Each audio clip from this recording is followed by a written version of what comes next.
In the 1950s, television ads promoted the idea of women as full-time homemakers. Freedom from unnecessary drudgery. Freedom to go shopping when the urge hits you, or when there's a sale going on. And while this was a popular idea at the time, not everyone bought into it. New York, and here comes Lady Bird Jacqueline Cochran. Jackie Cochran was one of America's most celebrated women pilots. Goody, goody. And she breaks the woman's coast-to-coast record. In the race, she beat a field of 9 top-ranking men flyers, the Queen of Speed. Jackie Cochran wasn't the only woman pilot breaking barriers in aviation. Jerry Cobb was Woman Pilot of the Year in 1959. Boy, isn't that a honey? Say, she is a honey. Meet Miss Jerry Cobb, who's just flown in here to Tyndall Air Force Base to be with us here at Operation William Tell. In 1961, Jackie and Jerry were contacted by Randy Lovelace, the doctor who had designed the physical test for the first male astronauts. Well, I feel that the problem will be one of multiple stresses, and I think Captain Barr and General Flickinger feel the same way. And the way the program is set up, I feel that every man here can withstand the stresses to which they will be subjected. They learn to survive in a variety of hostile environments, including the deserts and jungles of the Earth. But no American woman had ever been an astronaut. Dr. Lovelace wanted to see if women could survive the same rigorous tests that the male astronauts had gone through.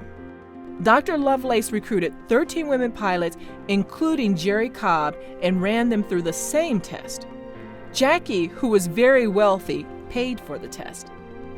Jerry Cobb called the group the Fellow Lady Astronaut Trainees, or the Flats. Jerry Truhill and Wally Funk, 2 other women in the group, remember what the testing was like. The thing that hurt was when they injected super cold water in our ears. And that would put you into vertigo. You would actually whirl around and around and around. And they wanted to see how long it took you to recover from vertigo. They said, tell us when you quit spinning. So I said, I'll quit. And they said, no, you haven't. I said, how do you know I haven't? They said, because your eyeballs are still going round and around. The women performed the test as well as the men had, and in some cases, they did even better. And they proved that women were just as physically and mentally capable. All this time, NASA didn't know anything about Dr. Lovelace's testing program. When they found out about it, they put an end to it. And we get this telegram. Regret to advise, arrangements at Pensacola canceled. You may return expense allotment to Lovelace Foundation or by letter to me. We will further advise you. There was no explanation. There was no thank you very much. Jerry Cobb set out to prove that women could and should be astronauts. She got press coverage. Miss Cobb, you argue today that women would make better astronauts in some respects than men. Do you really believe this is true? This has been proved by doctors and scientists in certain areas. And she testified before Congress.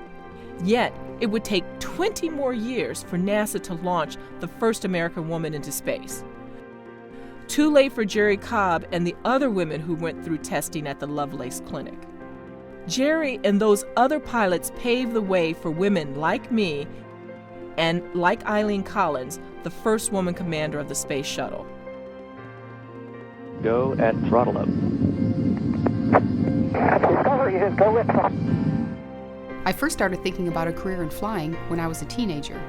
I went to the library quite a bit, and I remember taking out a book about the women Air Force service pilots, the WASPs, and their leader, Jackie Cochran. And so, I invited them to come to the Cape that day. As the first woman commander of a shuttle, I wanted them there so that they understood they had a role in women's history too. Because while these women were never astronauts, they were pioneers, the definition pioneers. They were out there doing it for the first time, for me, and for all the astronauts who came after them.